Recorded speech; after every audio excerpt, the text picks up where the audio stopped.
prince had been asleep for 15 years, but a new maid arrived. And what she did will make you cry. Emily Baker clutched her small cloth bundle tighter as she passed through the towering iron gates of Silverdale Castle. Morning mist still clung to the stone walls, making the fortress appear as if it were floating between earth and sky. Her heart pounded against her ribs, partly from the steep climb up the castle road, but mostly from the weight of responsibility that had brought her here. "Come on, girl. Lord Holloway doesn't like to be kept waiting," barked the guard escorting her. His weathered face showed neither kindness nor cruelty, just the indifference of a man who had seen countless servants come and go. Emily nodded, quickening her pace to match his long strides. The guard's chainmail clinked rhythmically as they crossed the outer courtyard, where servants hurried about their daily tasks, barely glancing at the newcomer in their midst. Just 3 weeks ago, Emily had been kneeling beside her grandmother's deathbed in their small cottage at the edge of the forest.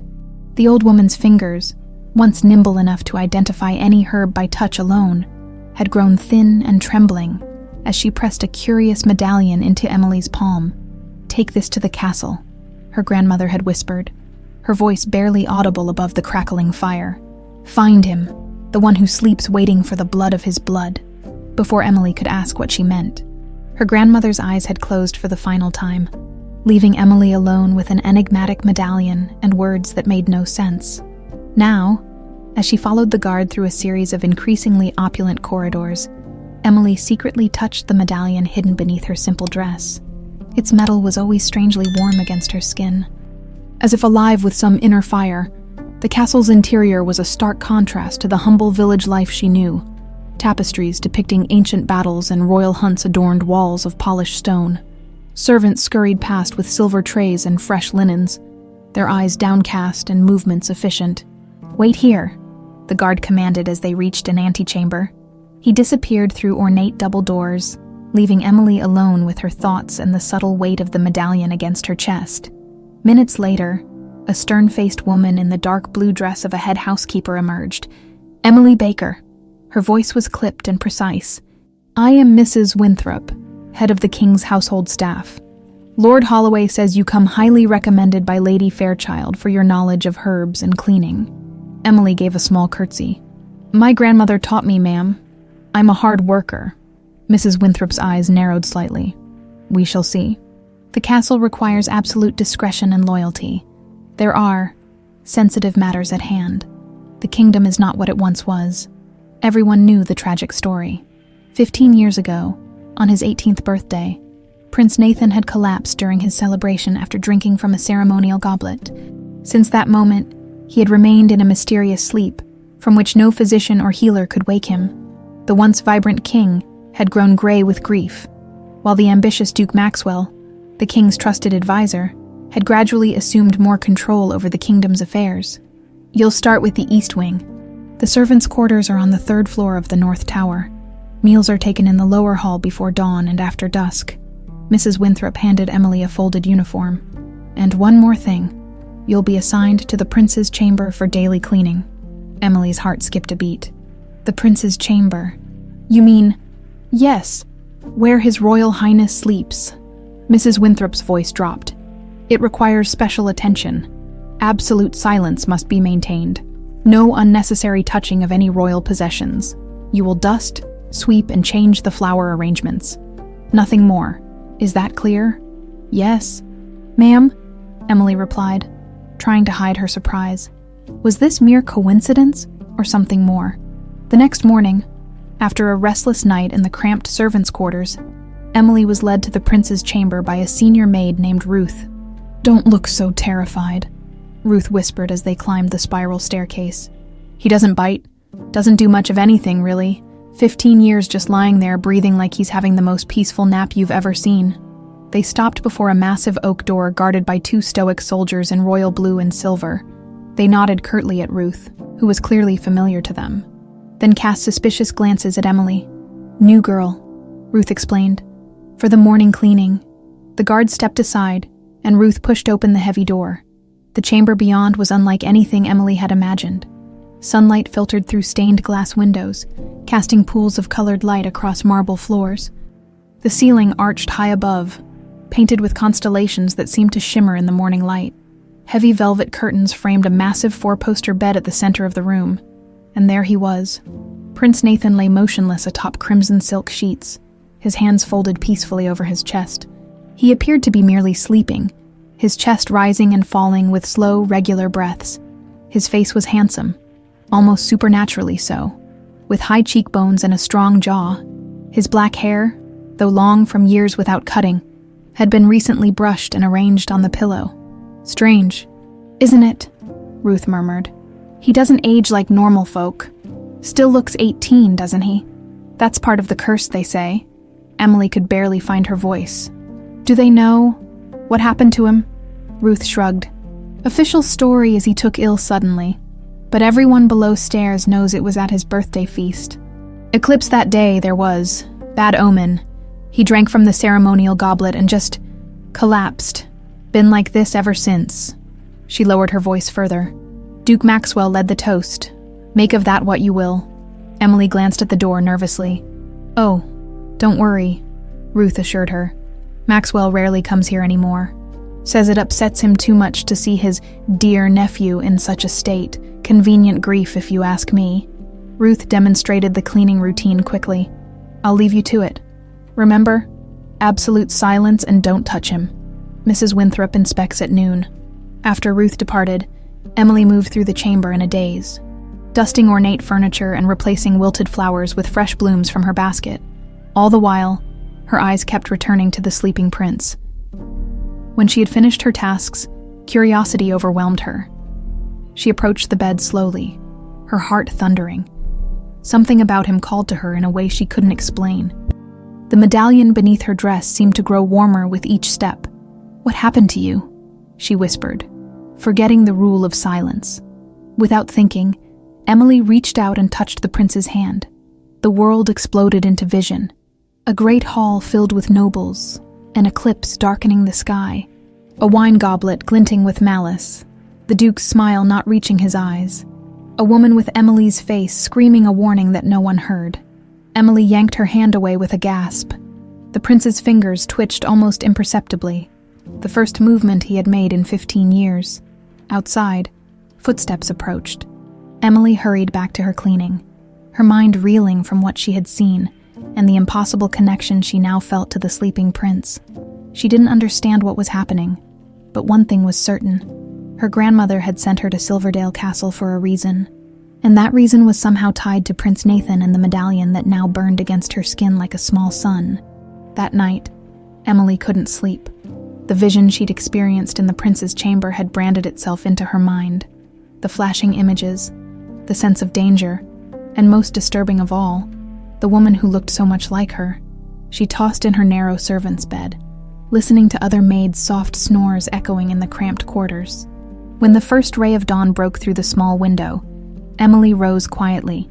She pulled out her grandmother's leather-bound journal from beneath her thin mattress. She'd brought it with her to the castle, along with a handful of personal belongings, but hadn't had the courage to open it until now.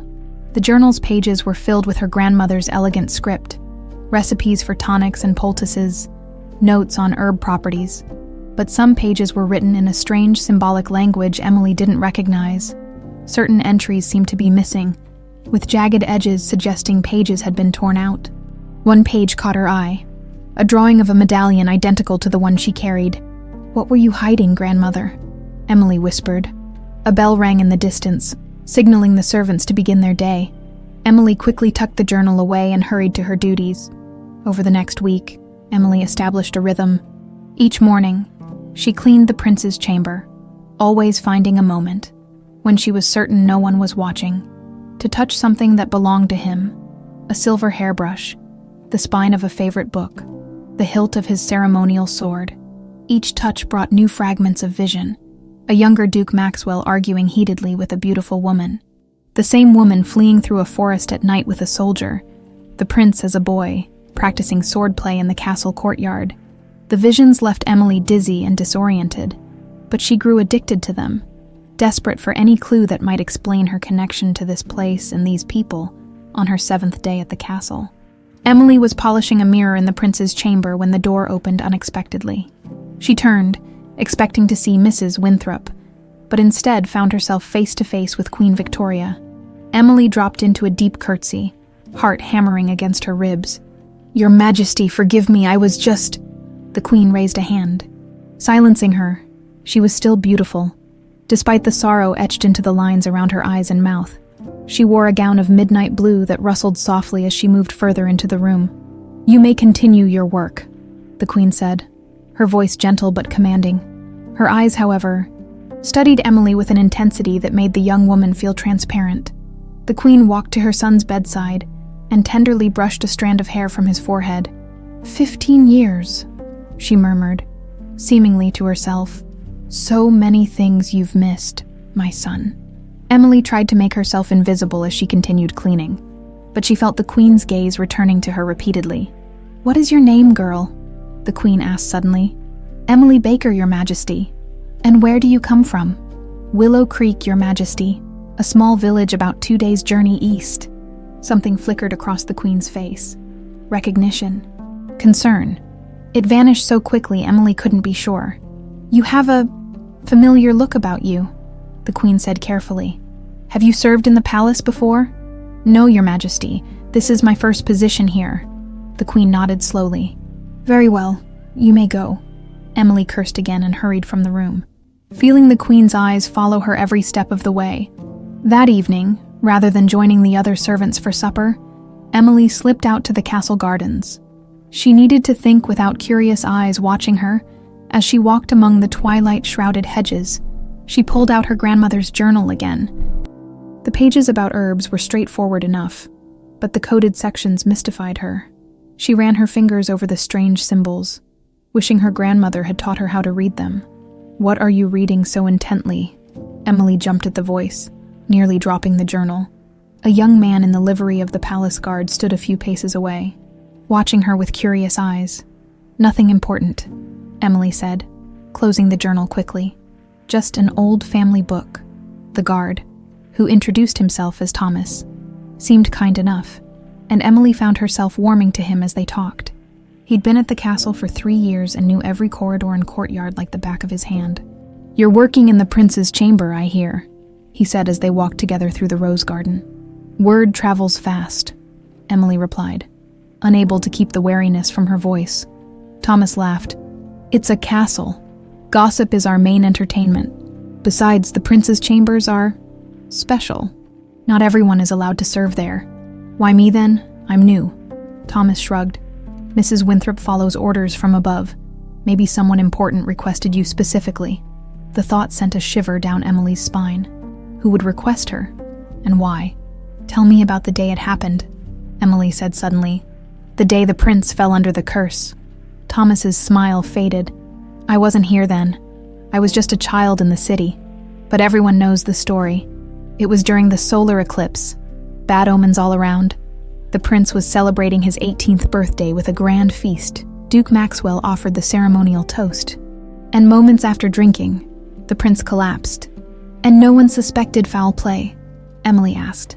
Thomas glanced around nervously. "Be careful asking such questions. The Duke has ears everywhere." They parted soon after, with Thomas promising to meet her again. As Emily returned to her quarters, she felt certain of one thing. She needed to do more than just clean the prince's chamber. The next morning, Emily came prepared. Hidden in her apron pocket were several herbs from her grandmother's most potent recipes: rosemary for memory, lavender for peace, and a rare moonshade blossom that her grandmother claimed could reach between worlds. When she was alone with the sleeping prince, Emily quickly prepared a small poultice, whispering incantations her grandmother had taught her. She hesitated only briefly before placing it gently on the prince's temples. "I don't know if you can hear me," she whispered, "but I'm trying to help you." For a terrifying moment, nothing happened. Then the prince's eyelids fluttered, just the slightest movement, and he sighed deeply. Emily's heart leaped. It had worked. She quickly removed the poultice and hid the evidence of her remedy. From that day forward, Emily developed a secret ritual. Each morning, she would apply different herb combinations to the prince. Testing which brought the strongest response, she began reading to him from books in his chamber, tales of adventure and heroism that she imagined he would enjoy. And each night, she decoded more of her grandmother's journal, discovering cryptic references to the sleeping heir, the false friend's betrayal, and the blood that binds and heals. What Emily didn't realize was that she was being watched from the shadows. Duke Maxwell's personal servant, a sharp-eyed man named Croft, had been instructed to observe anyone who spent time with the prince, and the Duke was particularly interested in new servants who showed unusual attention to his nephew. "A young woman, you say?" Maxwell asked as Croft reported his observations, and the prince responds to her presence. "Yes, your grace, small movements, nothing more, but in 15 years, he's never responded to anyone." The Duke's fingers drummed against his desk, his face unreadable. "Find out everything about this girl, where she comes from, who her family is. Everything." As Croft bowed and left to carry out his orders, the Duke walked to the window, gazing out at the kingdom that would have been his already, if not for the king's stubborn refusal to die of grief. "So," he murmured to himself, "someone new thinks they can undo what I've done. We shall see about that." The stone walls of Silverdale Castle held secrets. Some were merely gossip, which kitchen maid was sneaking off with which stable boy, or which nobleman couldn't pay his debts. Others were deadly, like the true cause of Prince Nathan's endless sleep. Emily was beginning to hear those whispers. 3 weeks into her service at the castle, she had established a routine that allowed her small windows of freedom. She performed her regular duties diligently, earning Mrs. Winthrop's grudging approval, which meant less scrutiny. This morning, Emily slipped into the prince's chamber earlier than usual, carrying a small pouch of crushed herbs hidden within her skirts. She had spent half the night preparing them after decoding another section of her grandmother's journal. "Good morning, Your Highness," she whispered, closing the heavy door behind her. The familiarity with which she now addressed the sleeping prince would have shocked the other servants. But over these weeks, a strange intimacy had developed between them. One-sided though it might be, Emily worked quickly, arranging fresh flowers by the window, dusting the ornate furniture, and straightening books on shelves. Then, ensuring no one would interrupt her, she carefully applied her herbal mixture to the prince's temples and wrists. "This should help you fight through the darkness," she murmured. "My grandmother's journal mentioned this specific blend for those trapped between worlds."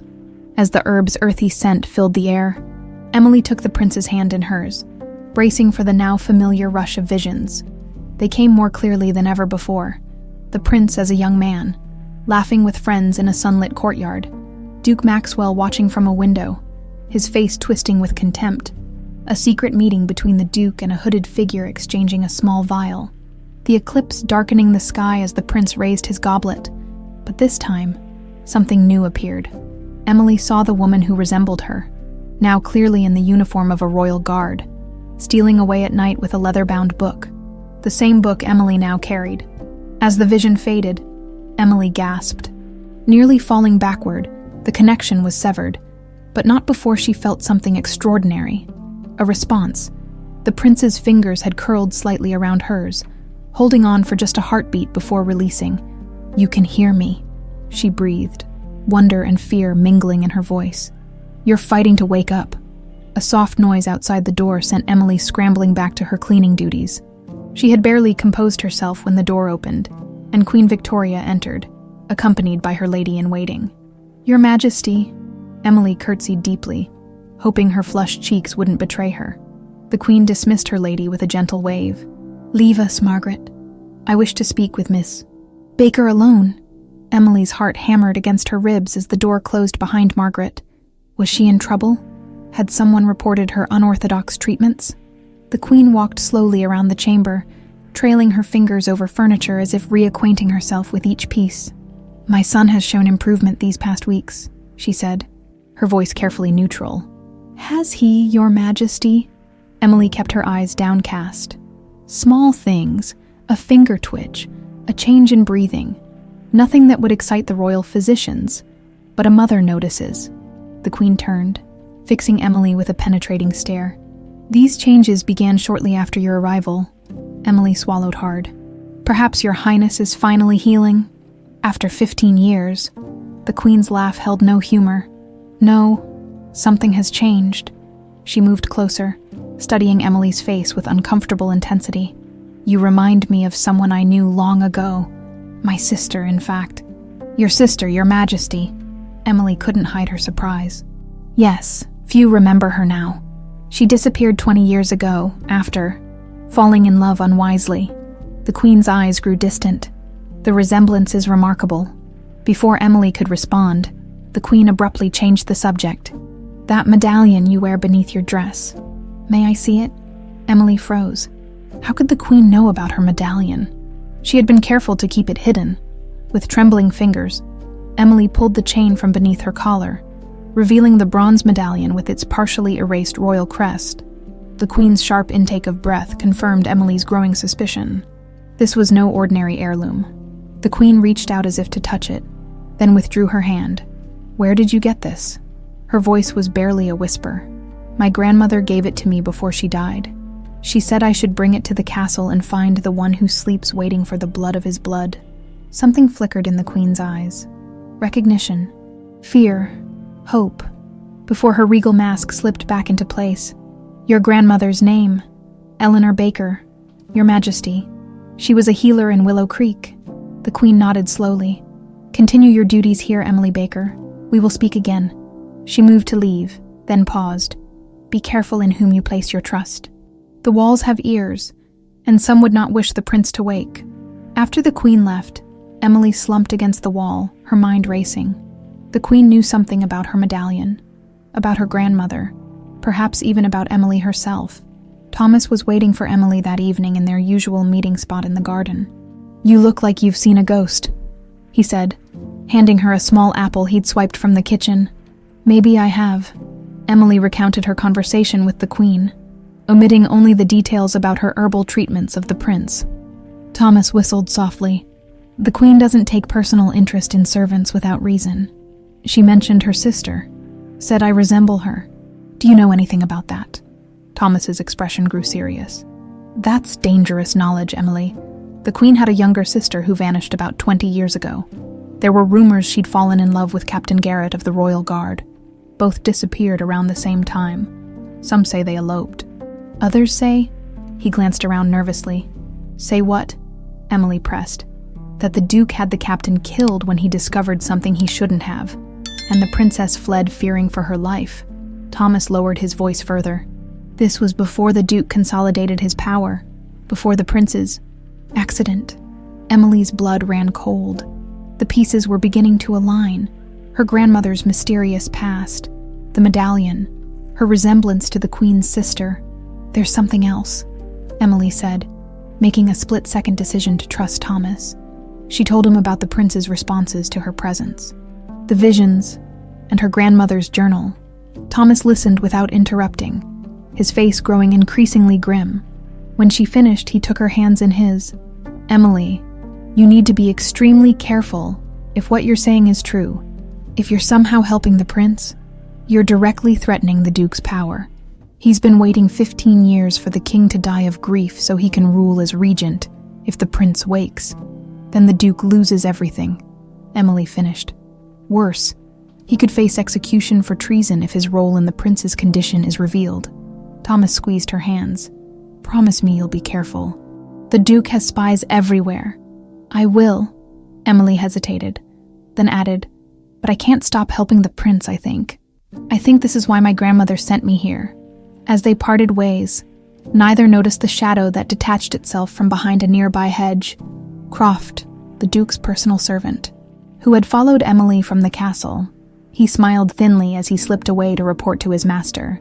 The Duke would be very interested to learn about the maid's conversations with the queen, her mysterious medallion, and most importantly, the prince's response to her presence inside the castle, in his private chambers.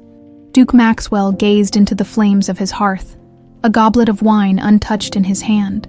15 years of patience, of careful maneuvering, of eliminating threats. He would not allow some village girl to undo his work. Blood of his blood, he murmured to himself, remembering the words of the curse. So that's what the old witch meant. His fingers tightened around the goblet. Then blood will be shed to keep him sleeping. The great hall of Silverdale Castle buzzed with the nervous energy of the gathered court. Nobles in their finest attire lined the walls, whispering behind jeweled hands. Servants stood at attention, eyes downcast, but ears straining to catch every word. At the front, King Richard sat upon his throne, looking frailer than ever in his heavy ceremonial robes, the weight of his crown seeming to push him deeper into his seat.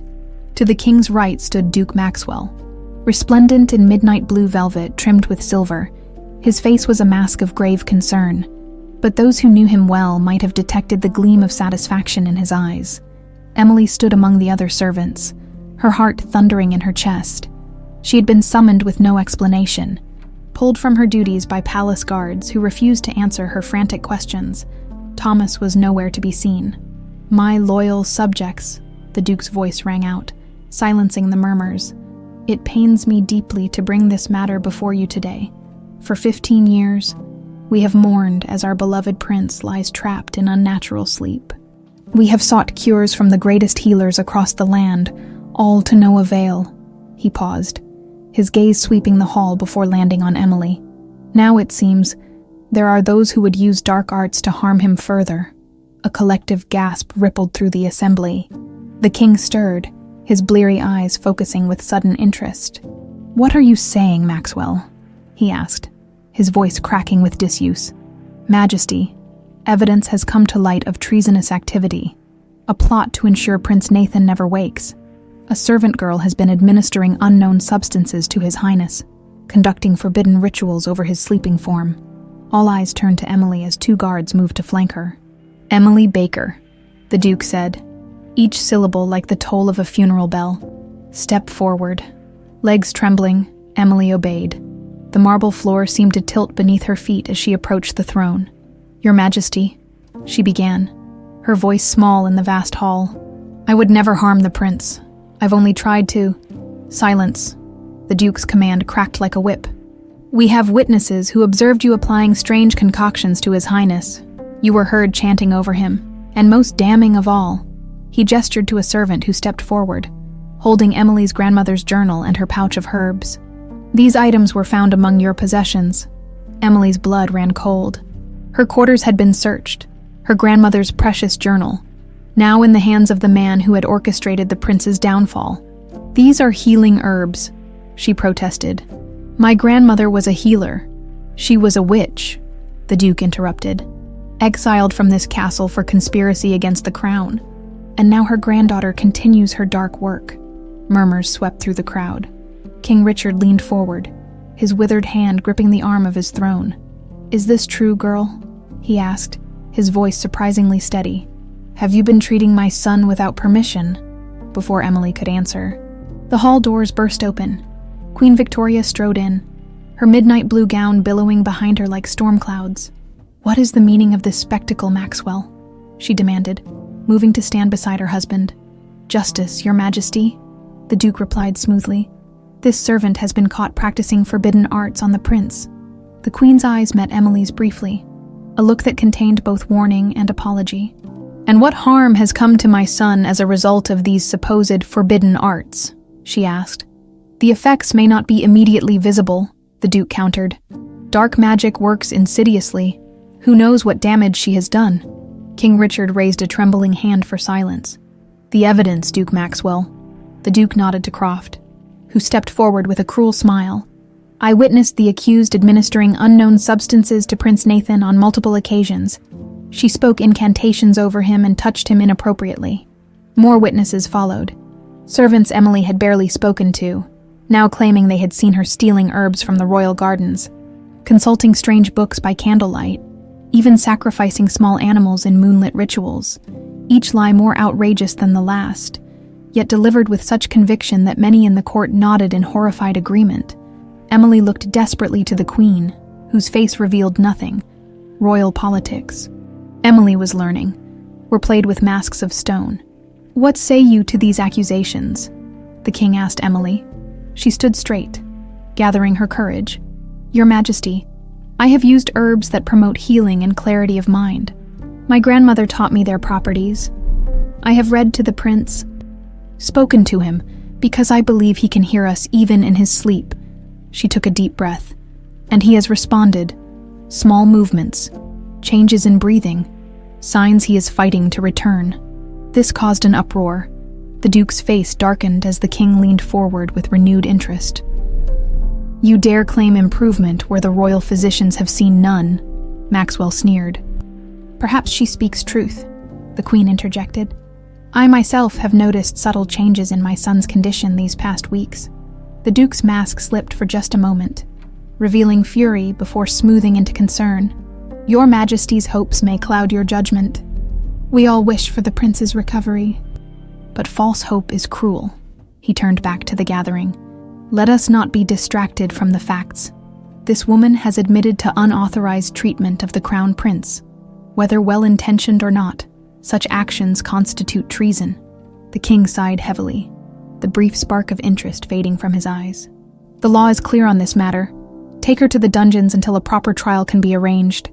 The guards moved toward Emily. In desperation, she pulled out her medallion, holding it high. Your Majesty, please, this medallion. My grandmother said it would lead me to the one who sleeps waiting for the blood of his blood. I believe I was meant to help Prince Nathan. The effect was electric.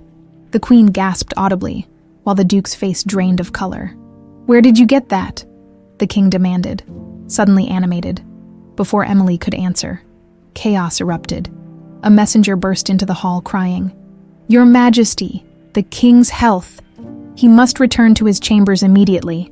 Whether genuine or orchestrated by the Duke, the distraction worked, as the court's attention turned to the ailing king. The guard seized Emily. In the confusion, she felt someone press something into her hand. A small key. She glimpsed Thomas's face in the crowd, his expression grim but determined. Dungeon cell, eastern corridor, he whispered as she was dragged past. Midnight. The guards pulled her from the great hall, down winding stairs into the dank underbelly of the castle. They shoved her into a small cell, the iron door clanging shut with finality.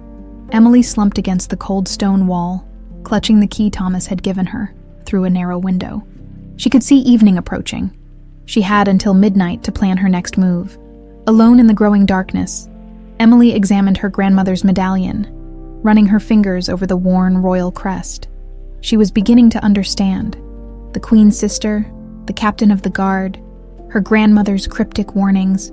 Blood of his blood, she whispered to herself. The prince was her cousin, and according to her grandmother's journal, only family blood could break the curse. As night fell over Silverdale Castle, Emily Baker, servant girl, accused witch, an unknown princess, prepared to escape into the shadows and fulfill her destiny. Midnight in Silverdale Castle was never truly silent. The ancient fortress breathed with faint sounds, guards pacing the ramparts, servants completing final tasks, the occasional scurry of mice along stone corridors. These ambient noises helped mask Emily's movements as she pressed Thomas's key into the rusted lock of her cell. The key turned with a reluctant groan. Emily froze, holding her breath, but no alarmed shouts followed. She eased the heavy door open just enough to slip through, wincing at every creak. The dungeon corridor stretched before her, dimly lit by sputtering torches. She had to move quickly. The guard would return for his rounds soon. Thomas had told her to head east, toward the old section of the dungeon where forgotten passages might offer escape. Emily crept forward, her footsteps muffled by the damp straw covering the floor. She clutched her medallion like a talisman, its familiar warmth offering small comfort in the oppressive darkness. At the corridor's end, she found what Thomas had described, a narrow archway partially concealed behind a rotting tapestry. Beyond it lay older tunnels, rough-hewn and ancient, predating much of the castle above. Which way now? She whispered to herself, facing a fork in the passage. The medallion in her hand suddenly flared with unexpected heat, almost burning her palm. On instinct, Emily held it toward each tunnel in turn. When she pointed it to the right path, the warmth intensified. "You're more than just metal, aren't you?" she murmured, following the medallion's guidance. The tunnel descended steadily, the air growing cooler and damper. Water trickled down walls lined with strange symbols, some carved with deliberate precision, others appearing more like natural formations that somehow resembled letters in an unknown language. Eventually, the passage opened into a large circular chamber. Moonlight filtered through a small opening in the ceiling, illuminating a scene that made Emily gasp. At the chamber's center stood an ancient altar, its stone surface etched with symbols identical to those on her medallion. Surrounding it were 7 pillars, each bearing carved faces that seemed to watch her with hollow eyes. The walls were covered with faded murals depicting figures in ceremonial robes, celestial patterns, and a recurring symbol, an eclipse, the old temple. A voice said from the shadows. Emily whirled around, heart pounding, to find Queen Victoria stepping into the moonlight. She wasn't dressed in her usual finery, but in a simple dark dress, her hair loosely braided over one shoulder. "Your Majesty," Emily dropped into a hasty curtsy. "How did you—" "I've known about these passages since I was a girl," the Queen interrupted, approaching the altar. "My sister and I used to play here. Despite our parents' strict forbiddance, we thought it was just an abandoned chapel." She traced the symbols on the altar's surface. "We were wrong." Emily remained frozen, unsure whether the Queen had come to help or to capture her. "You're not in danger from me, Emily," the Queen said, seeming to read her thoughts. "If I wished you arrested, I would have brought guards." "Why are you here, then?" The Queen's gaze fixed on Emily's medallion. "Because that belonged to my sister. Because you have her eyes, her spirit." She drew a shaky breath. "And because I believe you may be the only person who can save my son." Emily's suspicions crystallized into certainty. "The woman in my visions, she was your sister and the captain of the guard, was your father," the Queen finished. "His name was James Garrett, and he was the finest man I ever knew, loyal, brave, and deeply in love with my sister Elena." The Queen moved to one of the pillars, resting her hand against it as if drawing strength from the stone. "Elena was always rebellious, always questioning tradition, when she fell in love with James. Our parents forbade the match. A princess could not marry a common soldier, no matter how distinguished. But Elena defied them. They wed in secret, and when she became pregnant, they planned to flee to the northern provinces." "What happened to them?" Emily asked, though she feared she already knew. "Duke Maxwell happened." The Queen's voice hardened. "He had always resented our family. His sister had been promised to Richard before I caught the king's eye. Her subsequent suicide fueled Maxwell's hatred. When he discovered Elena's secret marriage, he saw an opportunity for revenge." The Queen moved to the center of the room, into the pool of moonlight. "James discovered evidence that Maxwell was plotting against the crown. Before he could warn us, he was found dead. An accident during training. Elena fled that very night, desperate to protect her unborn child." Emily's throat tightened. "My mother," the Queen nodded. "I searched for her for years, but every trail went cold. Maxwell was thorough in erasing her existence from the records." Her eyes glistened with unshed tears. "I never knew if my sister or her child survived. My grandmother raised me," Emily said quietly. "She never spoke of my parents except to say they died when I was an infant." "Eleanor Baker," the Queen mused. "Our family's healer and my sister's trusted confidant, of course Elena would go to her." She approached Emily, studying her face intently. "You have her courage, too." Emily's mind raced, assembling pieces of a puzzle she hadn't known she was solving. The medallion, the journal, sending me to the castle. Grandmother knew who I was all along. She was protecting you. As long as Maxwell didn't know of your existence, you were safe. And now, the Queen's expression darkened. Now you've been accused of witchcraft, and Maxwell knows exactly who you are. He'll stop at nothing to eliminate you. Emily clutched her medallion tighter. "Because I'm helping the prince wake up. Because you're the rightful heir to the throne after Nathan."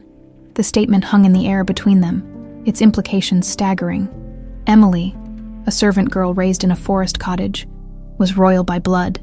"That's not possible," she whispered. "Your mother was firstborn. Had she not disappeared, she would have been queen after my father." The Queen gestured to the altar. "But there's more at stake than succession. This chamber holds the key to Nathan's curse." She guided Emily to the altar, where moonlight revealed a book, ancient, its leather binding cracked with age. "This contains the original curse Maxwell used against my son.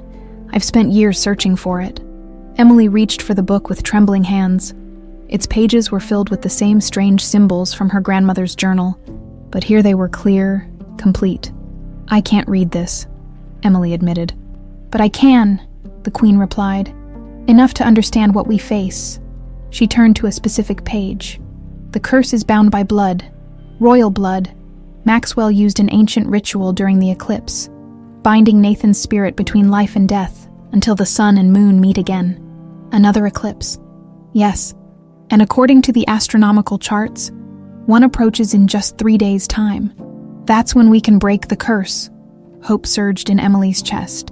That's when someone of royal blood who grew up untainted by court corruption, innocent blood of noble birth, must willingly offer their life essence to awaken him. The Queen's eyes met Emily's. The curse demands a sacrifice.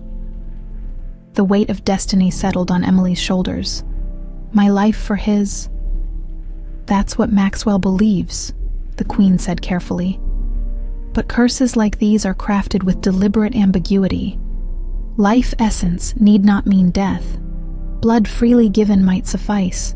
She turned more pages, revealing an intricate diagram.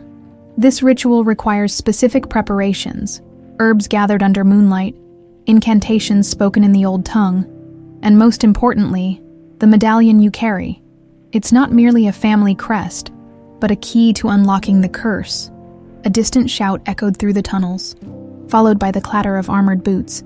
They've discovered your escape, the Queen said urgently. You must go. There's a passage behind the northernmost pillar that leads to the forest beyond the castle walls. She pressed the ancient book into Emily's hands. Take this, study it, in 3 days. At the eclipse, return through these tunnels to the prince's chamber. I'll ensure he's unguarded. What about you? I must return before my absence is noticed. I'll create what distractions I can. The Queen hesitated, then pulled Emily into a swift, fierce embrace.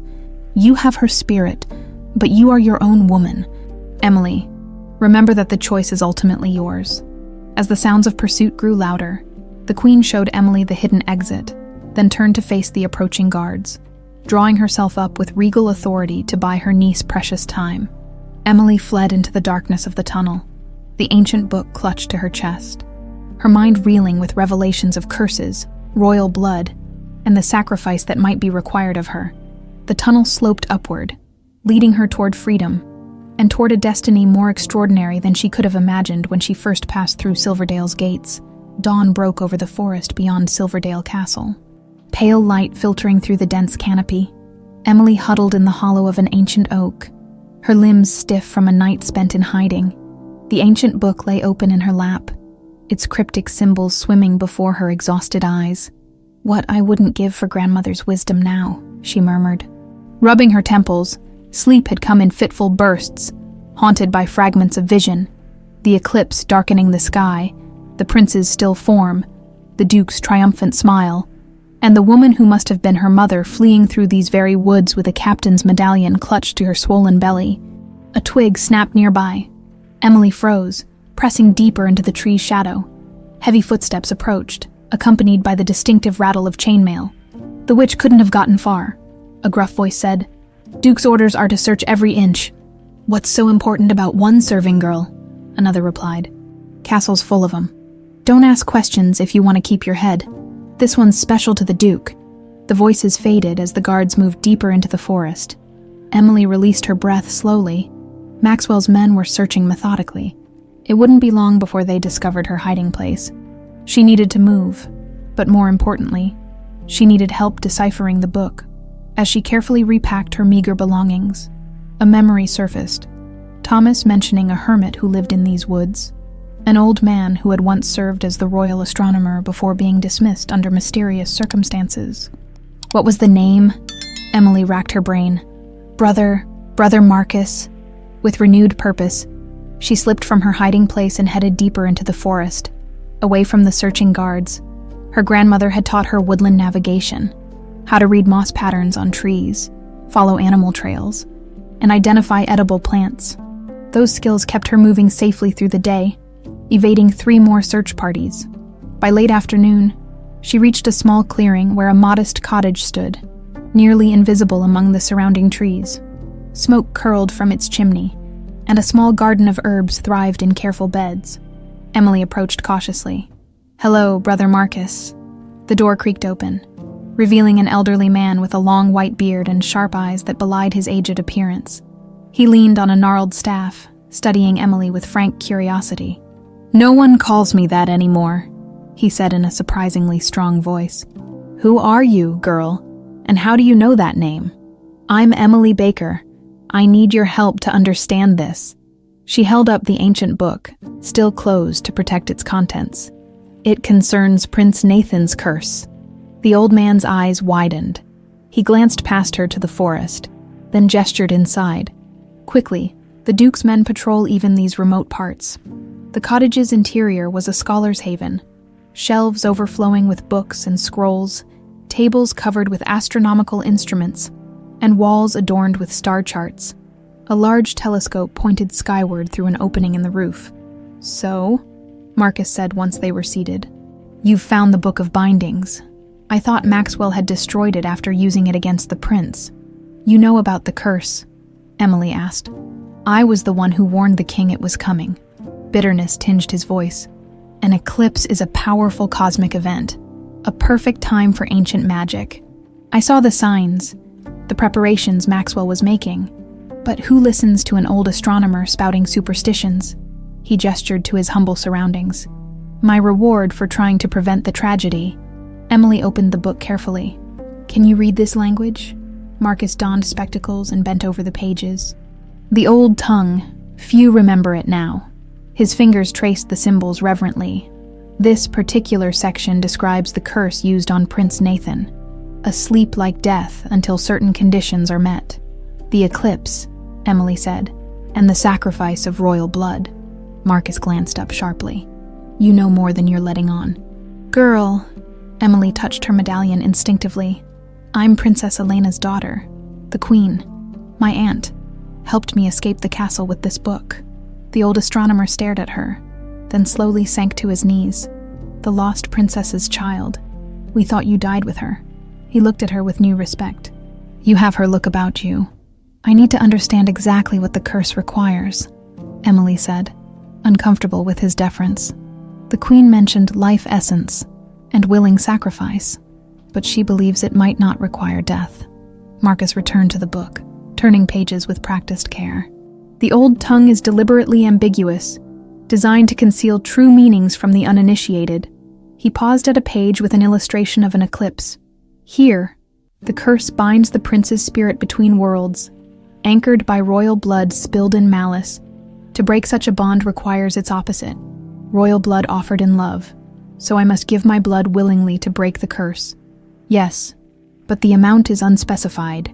Curses like these trade in symbolism, not quantity. 7 drops might suffice, if given with true intent." He turned another page. "However, there's more.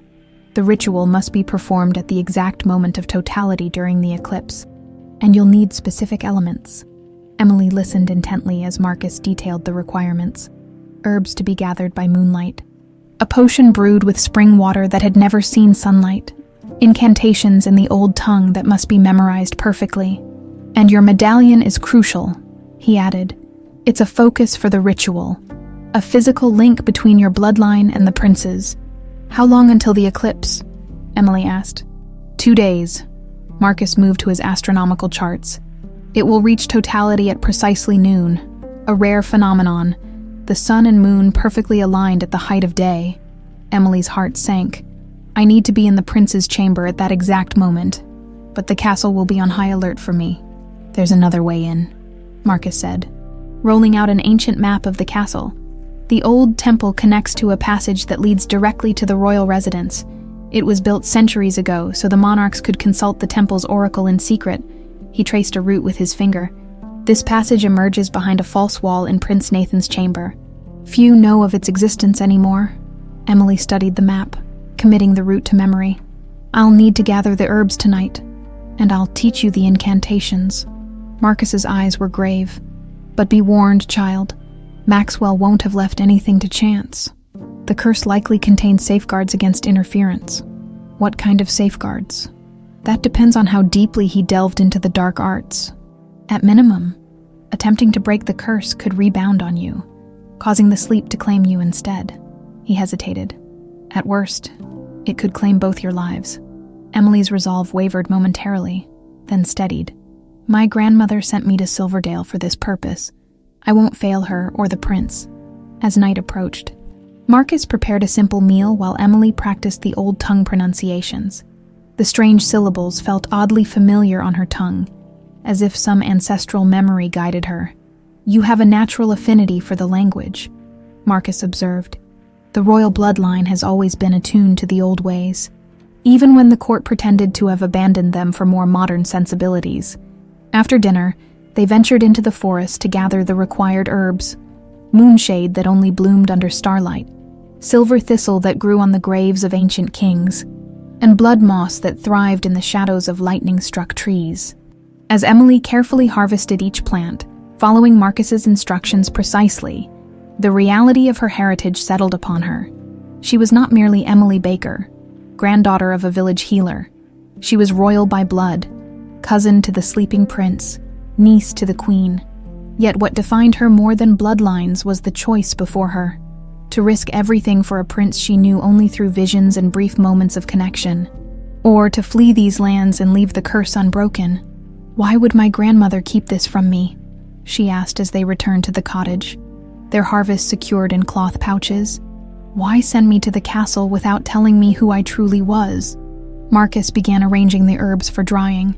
"Perhaps she knew you would make different choices if burdened with such knowledge from the beginning.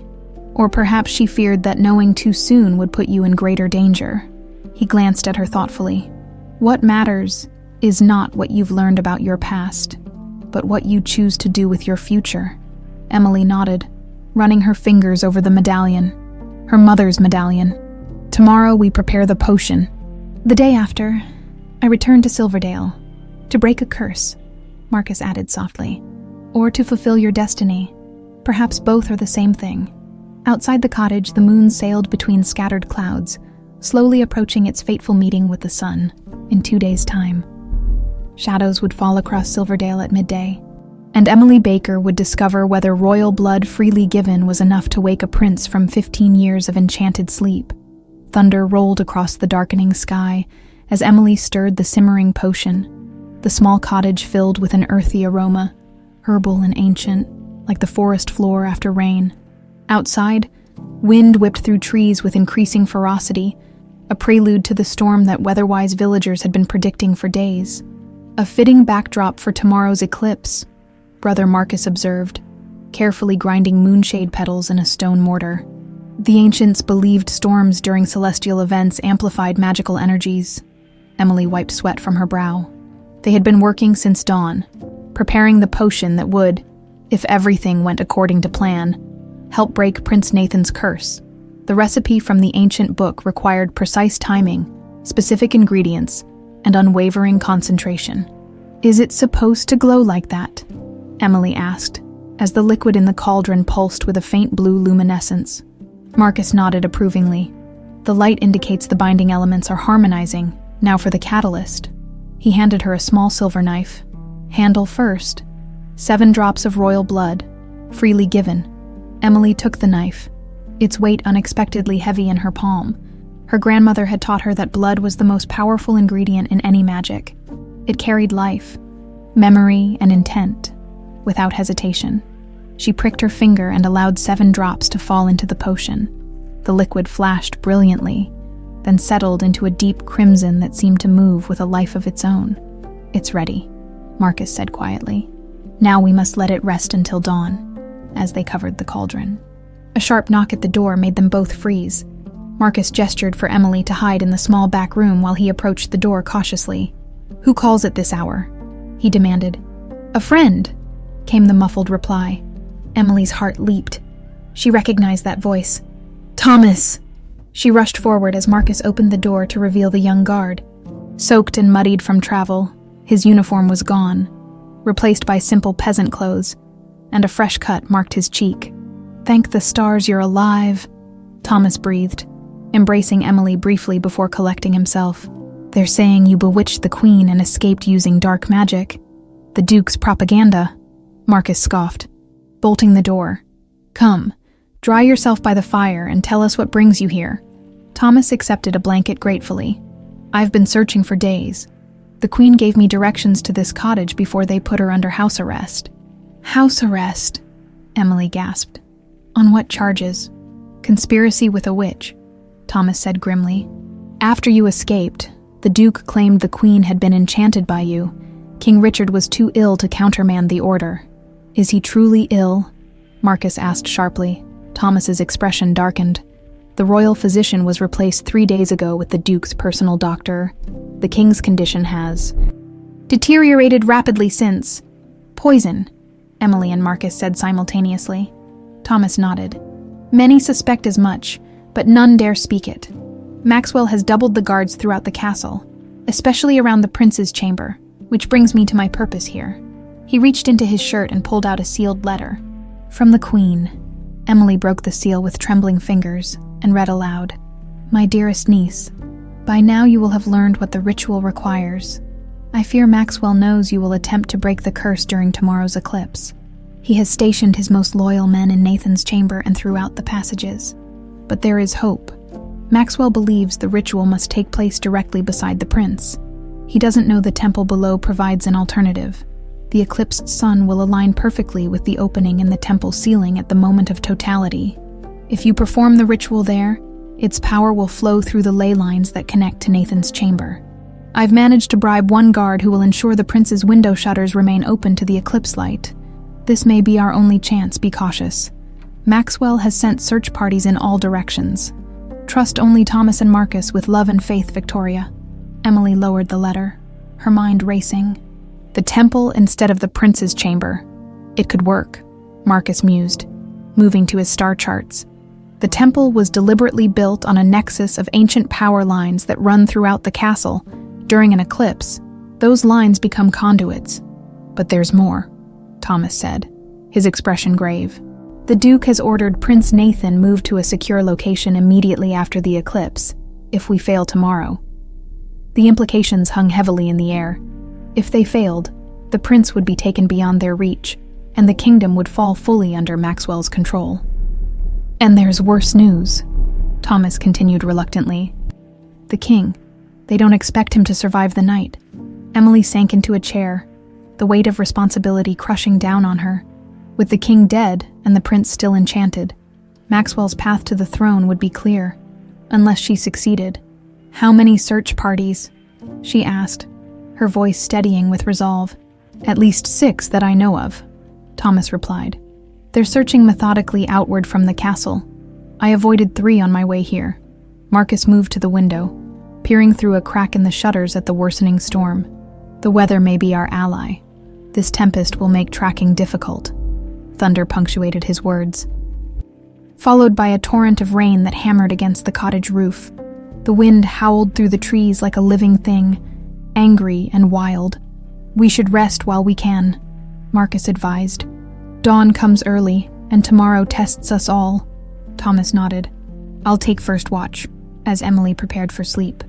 Her mind turned to the prince, still and silent in his chamber, unaware of the forces gathering around him. Had he sensed her absence these past days? Did some part of him know she was coming to break his curse? She touched her medallion, finding comfort in its familiar warmth. "I'm coming," she whispered. As if he might somehow hear her across the miles. "Hold on just a little longer." Sleep came fitfully, punctuated by vivid dreams. Emily saw her mother fleeing through a storm much like this one, clutching an infant to her breast. She saw the captain of the guard falling to a hidden blade, his killer's face obscured by shadow. She saw the prince as a child, laughing as he ran through castle corridors that would later become his prison. And she saw the Duke, younger, but with the same cold calculation in his eyes, watching from shadows as the royal family celebrated, waiting for his moment to strike. Emily woke before dawn, her resolve hardened by the night's visions. Outside, the storm had intensified, with lightning now joining the thunder in a celestial battle that mirrored the human conflict below. Marcus was already awake, carefully decanting the crimson potion into a small crystal vial. "It's time," he said, handing her the vial. "The eclipse begins in 4 hours. We must reach the temple before the Duke's men complete their search of this area." Thomas entered, shaking rain from his cloak. "The stream at the southern border has flooded. The main search party is trapped on the far side. At least for now." Emily secured the vial in a leather pouch alongside her grandmother's journal and the ancient book. The medallion hung visibly now around her neck, a declaration of identity and purpose. "Are you certain you wish to attempt this?" Marcus asked gently. "The risk is great." Emily thought of the prince, lying still as death for 15 years. She thought of her mother, who had sacrificed everything to protect her. She thought of her grandmother, who had prepared her for this moment without ever revealing the full truth. "I've never been more certain of anything," she replied, her voice steady despite the storm raging outside. "It's time to end this curse and take back what Maxwell stole from all of us," as they prepared to depart. A final crash of thunder shook the cottage foundations. Through the window, lightning illuminated the forest path they would soon travel, a brief, brilliant illumination in the darkness, like the truth Emily now carried toward Silverdale Castle. The storm was rising, the eclipse approaching, and beneath it all, ancient magic stirred in anticipation of the confrontation to come. The storm reached its full fury as Emily, Thomas, and Marcus made their way through the forest toward Silverdale Castle. Rain lashed at them mercilessly, turning the ground beneath their feet into treacherous mud. Lightning split the sky in jagged bursts, momentarily illuminating their path before plunging them back into the gray half-light of the storm-darkened morning. "The secret entrance should be just ahead," Marcus shouted over the howling wind, pointing toward a rocky outcropping at the base of the castle hill. "An old drainage tunnel that connects to the temple chambers." Thomas took the lead. Sword drawn, eyes constantly scanning for Duke Maxwell's search parties, the flooding had diverted many guards, but they couldn't count on luck alone. Emily clutched the potion vial inside her cloak, feeling its warmth even through the leather pouch. The medallion around her neck pulsed with an answering heat, as if the two were communicating in some ancient language of magic. There, Marcus pointed to a narrow opening partially concealed by overgrown vines. "The entrance hasn't been used in decades. Maxwell likely doesn't know of its existence." Thomas cleared away the vegetation, revealing a low archway barely tall enough for a person to enter while crouching. The smell of damp stone and stagnant water wafted from the darkness. "I'll go first," Thomas offered, producing a small lantern from his pack. The tunnel was even narrower than it appeared from outside. They were forced to proceed in single file, bent almost double, wading through ankle-deep water. Occasionally, something unseen slithered away from their approach, disappearing into cracks in the ancient stonework. "How much farther?" Emily whispered, after what felt like an eternity of creeping forward.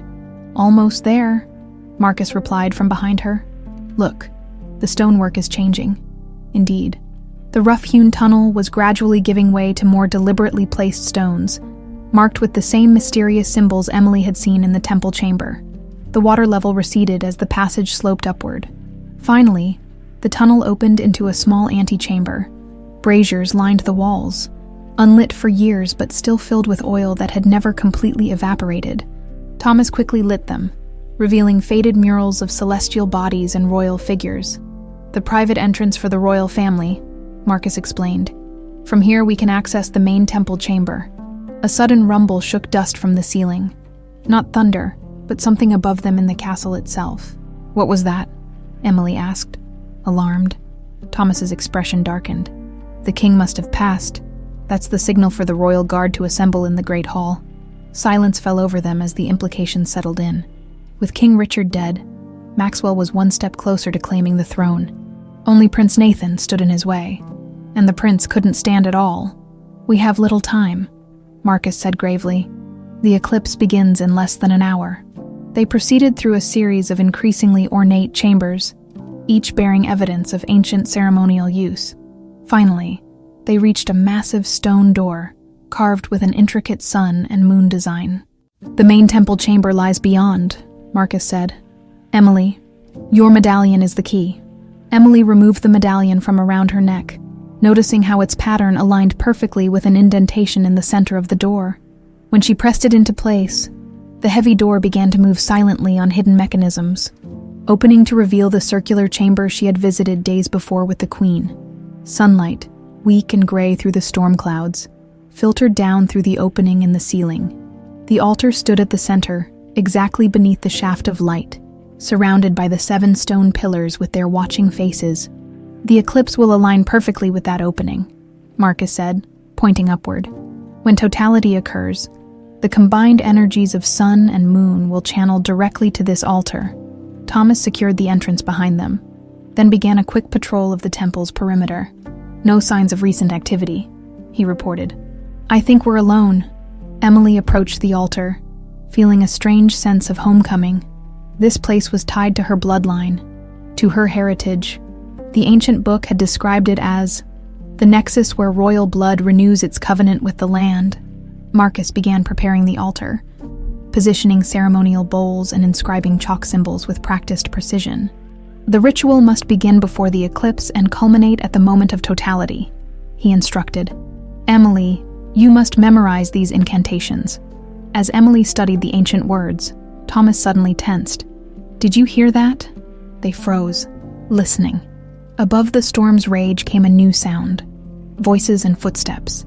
Growing closer. Maxwell's men, Thomas whispered, drawing his sword. They must have found the tunnel. Marcus's hands moved faster, completing the ritual preparations. We're almost ready, Emily. Take your position at the altar. Thomas and I will hold them off as long as possible. Emily's hands trembled as she uncorked the potion vial. But you'll be outnumbered. The ritual cannot be interrupted, Marcus insisted. Whatever happens, you must complete it when the eclipse reaches totality. Thomas pressed something into her hand, a small dagger with the royal crest on its hilt. If we fail to hold them back, you'll need this. The footsteps were louder now. Accompanied by the metallic sound of weapons being drawn, Thomas positioned himself at the entrance, sword ready, while Marcus took up a defensive stance nearby, his staff held like a weapon. How long until the eclipse reaches totality? Emily asked, her voice steadier than she felt. Marcus glanced upward through the ceiling opening, where the storm clouds had begun to part, as if pushed aside by some greater cosmic force. 20 minutes. The moon is already beginning to obscure the sun. Looking up, Emily could see it, the dark edge of the moon taking its first bite from the sun's disk. Even with the storm, the astronomical event was proceeding with perfect celestial precision. She took her place at the altar and began the first incantation, her voice gaining strength with each ancient syllable. The medallion, now placed in the center of the altar, began to glow with an inner light that matched the luminescence of the potion. Just as she completed the opening words, the temple door burst open. Duke Maxwell himself stood in the entrance, flanked by 6 armed guards. His face, normally composed in a mask of aristocratic control, was twisted with rage. "Stop her!" he commanded, pointing a trembling finger at Emily. "The ritual must not be completed." Thomas engaged the first guards, his sword a blur of desperate defense. Marcus used his staff with surprising skill for an elderly man, keeping 2 more guards at bay. Maxwell himself started toward Emily, his hand going to a dagger at his belt. "You meddling little witch," he snarled. "Did you really think I wouldn't discover your plan? That I would allow 15 years of patience to be undone by a servant girl?" Emily continued the ritual, forcing herself to focus on the words while keeping one eye on the approaching Duke. Above, the eclipse progressed steadily, the sun's light dimming as more of its face disappeared behind the moon. "I know who you are," Maxwell taunted, circling the altar. "Elena's brat, smuggled away before I could finish cleansing the royal line of its weaker branches. Your mother died screaming your name, did you know that?" Emily faltered for just a moment, pain lancing through her heart. Maxwell seized the opportunity to lunge forward, but Thomas broke away from his fight long enough to intercept him, their blades meeting with a metallic clash. "Keep going!" Thomas shouted as he was forced back into combat with the guards. The storm outside intensified, lightning striking so close that the entire temple shook. The air grew heavy with electrical charge and the ancient power awakening within the ritual. Maxwell's guards had overwhelmed Marcus, forcing the old astronomer to his knees. Thomas was bleeding from a cut across his shoulder, but still fighting valiantly against 3 opponents at once. Emily raised the potion toward the increasingly darkened sky, continuing the incantation. The eclipse was moments from totality, the temple now bathed in an eerie twilight glow. "Kill her now!" Maxwell screamed as he disarmed Thomas with a vicious strike. A guard broke free and charged toward Emily, spear leveled at her heart. She had no time to dodge, no chance to defend herself while maintaining the ritual. The spear never reached her. Queen Victoria emerged from a hidden side passage, throwing herself into the guard's path. The spear meant for Emily pierced the queen's shoulder instead, drawing a cry of pain from the royal woman. "Finish it, Emily," the queen gasped, collapsing to the temple floor. Above, the eclipse reached totality. Darkness fell across the land as the moon completely obscured the sun, leaving only the glowing corona visible as a ring of fire in the sky. At that precise moment, Emily completed the final words of the ritual and poured the crimson potion over the glowing medallion. A beam of impossible light, neither sunlight nor moonlight, but something altogether different, shot down through the ceiling opening, striking the altar with blinding intensity. The temple plunged into silence as time itself seemed to pause. And in that suspended moment, Emily felt the presence of Prince Nathan's spirit, reaching across the void that had separated them for 15 years, grasping for the lifeline she offered through blood and magic. The blinding light connecting the altar to the eclipse above pulsed with ancient power. Emily's vision blurred as images flooded her mind. Not memories this time, but something happening in the present. Prince Nathan's chamber, his still form suddenly rigid with tension, his fingers clutching at silk sheets, his chest rising in a desperate gasp for air.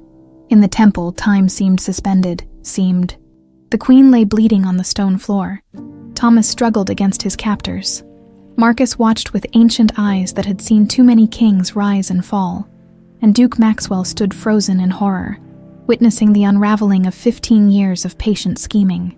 The light intensified, drawing blood to the surface of Emily's skin, making her veins glow beneath like molten gold. She felt the magic pulling at her life essence, not draining it away, but creating a bridge between her spirit and the prince's. "No!" Maxwell lunged forward, dagger raised. "I will not be denied." Thomas broke free with a desperate surge of strength. Tackling the Duke, they crashed into one of the stone pillars, weapons clattering across the floor.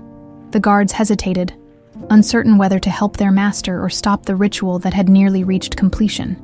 Emily remained motionless at the altar, caught in the magical current. Through it, she could feel Nathan fighting toward consciousness, following the beacon of her blood calling to his. She could feel his confusion, his desperate need to wake, and the lingering darkness of the curse still trying to drag him back. "He's coming," she whispered, her voice echoing strangely through the chamber. "He's almost here." The queen dragged herself closer to the altar, leaving a trail of blood across the ancient stones. "Emily," she gasped, clutching her wounded shoulder. "The medallion. Press it to your heart when the light peaks." Maxwell threw Thomas off with surprising strength for a nobleman, scrambling to retrieve his fallen dagger. "You'll ruin everything," he screamed, his composed facade completely shattered. 15 years planning, waiting, building my influence. I will not be replaced by that boy. The eclipse reached its zenith. The corona of fire surrounding the black disk of the moon flared brilliantly, sending a final surge of power through the opening in the temple ceiling. The beam connecting to the altar widened, enveloping Emily completely. She felt the magic burning through her blood, searing yet somehow not painful. Following the queen's instruction, she pressed the medallion to her heart, completing the circuit between herself, the ancient magic, and the sleeping prince miles away in his tower. "Blood of my blood," she intoned, the words coming to her instinctively. "Return from the shadows. Break the chains of malice with the bonds of love." The temple trembled. Dust and small stones rained from the ceiling. The 7 carved faces on the pillars seemed to turn, tracking the movements of those in the chamber with hollow stone eyes. Maxwell staggered to his feet, blood trickling from a cut on his temple. "Kill her," he ordered his guards. "Kill her now before it's too late." 2 guards advanced, but the queen pulled herself up using the altar for support, her regal authority stopping them in their tracks. "Lay down your weapons," she commanded. "Your king awakens." In that moment of hesitation, the temple shook more violently. The beam of light connecting Emily to the eclipse pulsed one final time, then exploded outward in a shockwave of golden energy that knocked everyone except Emily off their feet. The connection severed abruptly. Emily collapsed to her knees, suddenly drained.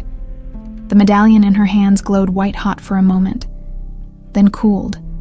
Its surface changed, the royal crest now fully restored, every detail sharp and clear where before it had been partially erased. "It's done," she whispered. feeling the truth of it in her bones, far above in the castle, in his chamber of silk and shadows.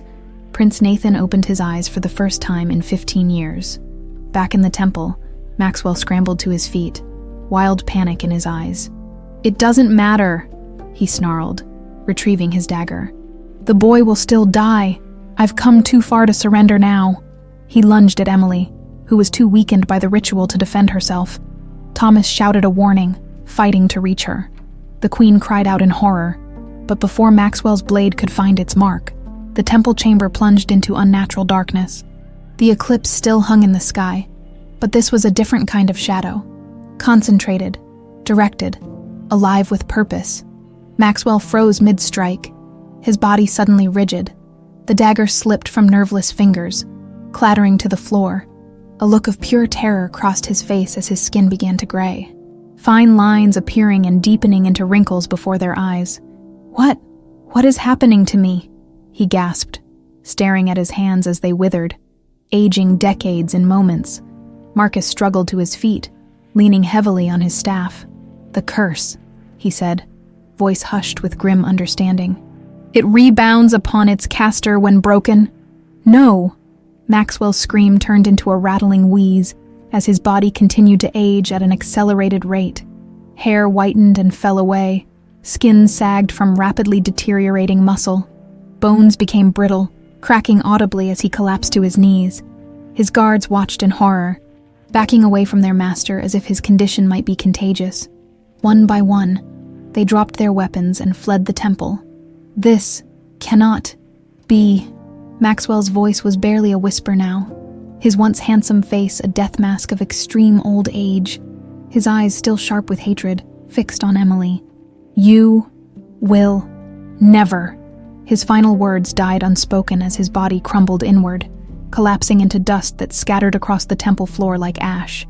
All that remained was a pile of rich clothing and the ducal signet ring. Silence fell over the temple. Outside, the eclipse began to wane, the first rays of sunlight peeking around the moon's edge. "Is he dead?" Emily asked, staring at the empty clothes where Maxwell had stood moments before. "The curse took what was owed," Marcus said solemnly. 15 years of life stolen from the prince, now reclaimed from the one who cast the spell. Thomas hurried to the queen's side, tearing strips from his tunic to bind her wounded shoulder. "Your Majesty needs a physician." "Nathan," the queen said, her voice weak but urgent. "I must see my son."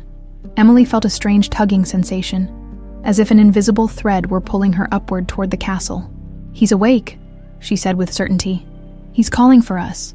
Thomas helped the queen to her feet, while Marcus gathered the ritual items from the altar. The medallion, now restored, hung once again around Emily's neck, warm against her skin. They made their way through the temple, and up through passageways that seemed easier to navigate now, as if the castle itself were aiding their progress. Guards they encountered stood aside, confused by the queen's presence with the escaped witch, but unwilling to challenge royal authority directly. As they approached the prince's chamber, they found the corridor in chaos. Servants ran back and forth, shouting conflicting orders. Guards argued among themselves, some insisting on maintaining their posts, while others wanted to see the miracle for themselves. The royal physician emerged from the prince's door, his face pale with shock. When he saw the queen, he dropped into a hasty bow. "Your Majesty, it's a miracle. The prince, he's awake," the queen finished for him, a mother's certainty in her voice. "Take me to my son." The physician stepped aside, allowing their small group to enter. Emily hesitated at the threshold, suddenly afraid. What if the prince didn't remember her? What if the connection she had felt had been one-sided all along?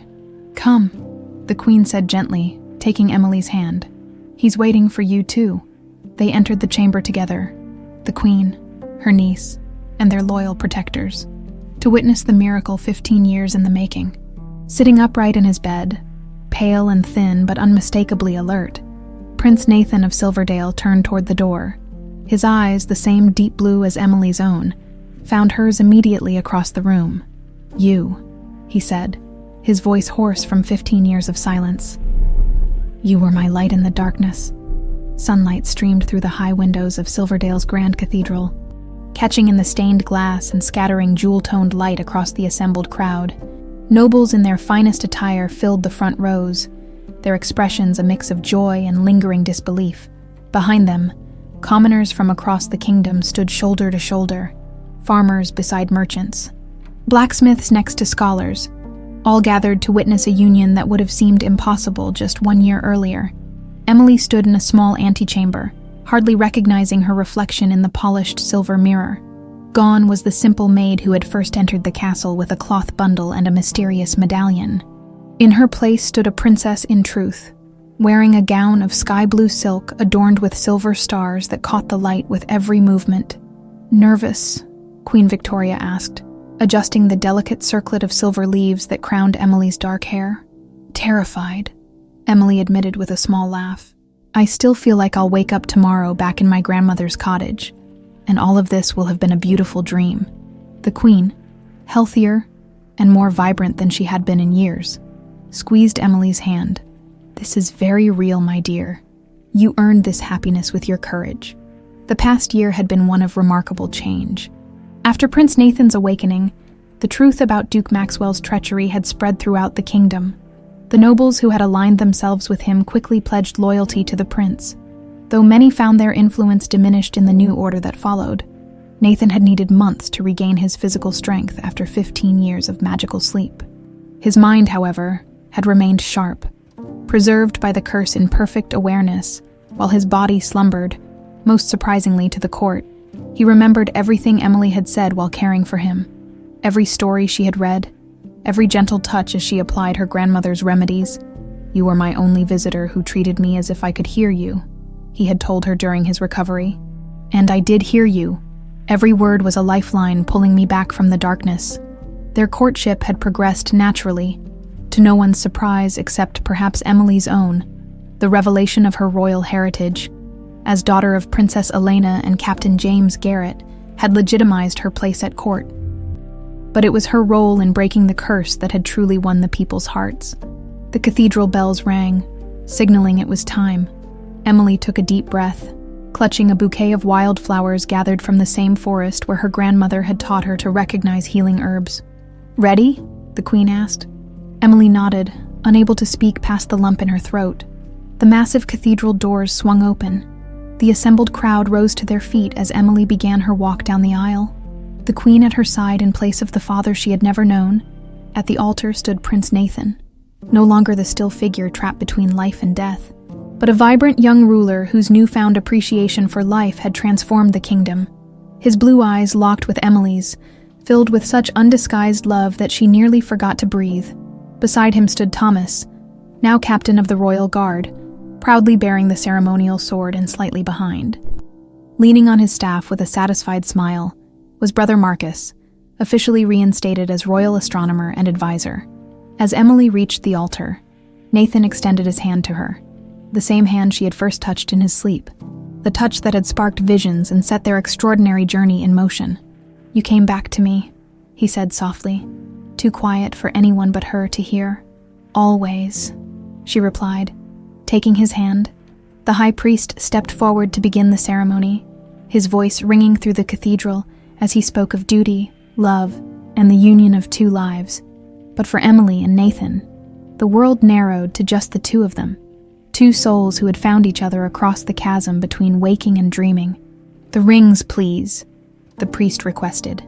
Thomas stepped forward, presenting a cushion bearing 2 rings. The first was a simple band of silver set with a small blue stone, modest but elegant, a reflection of Emily's preference for understated beauty over ostentatious display. The second caused murmurs to ripple through the cathedral. It was Nathan's signet ring, symbol of his authority as heir to the throne. By placing it on Emily's finger, he was making a profound statement about their future rule.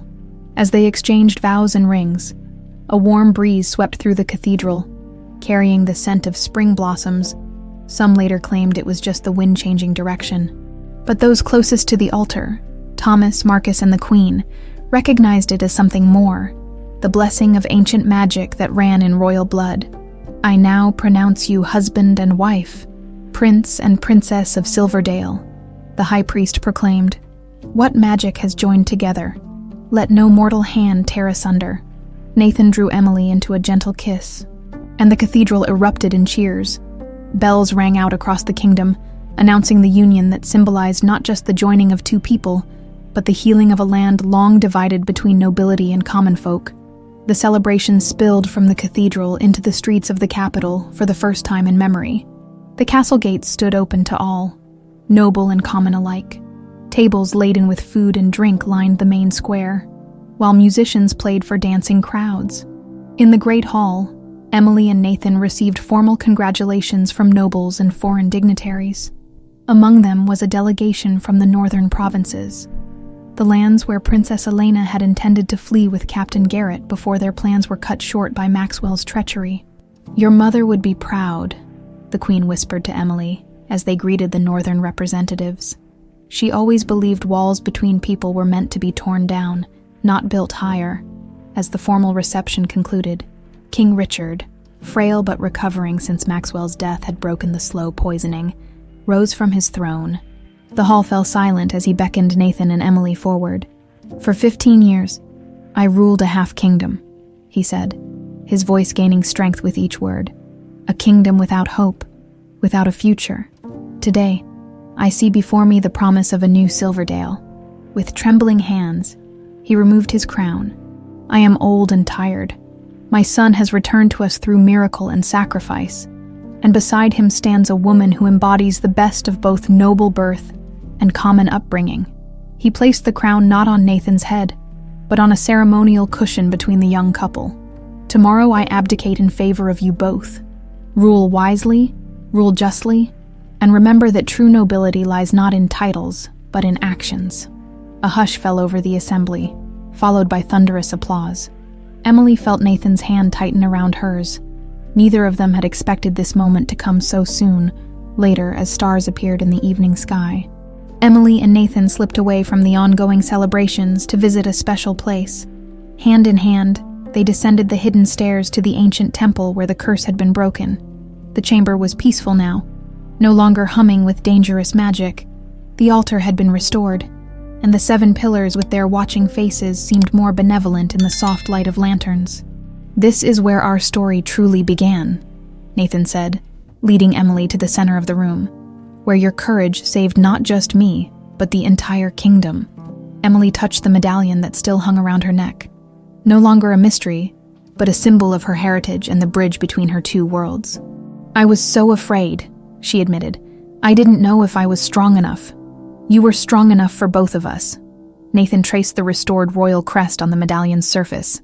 "And tomorrow, we begin a new chapter together." As they stood in quiet reflection, Emily felt the medallion grow warm against her skin. A faint glow emanated from it, illuminating a section of wall they hadn't noticed before. Stones arranged in a pattern that matched the crest itself. "What do you think it means?" Nathan asked, studying the curious arrangement. "I'm not sure," Emily replied, feeling the familiar stirring of adventure. "But I think our story isn't quite finished yet." Nathan smiled, drawing her close. "Good, because I've had enough of sleeping through life. Whatever comes next, we face it together." They sealed this promise with a kiss, standing in the very spot where magic and love had triumphed over hatred and ambition. Above them, the castle bustled with celebration. Before them lay a future of challenges and possibilities, and around them, the ancient magic of Silverdale hummed with quiet approval, recognizing in these two young rulers the perfect union of worlds once divided, a servant girl with royal blood, and a prince who had learned compassion through suffering, ready to lead their kingdom into a new dawn.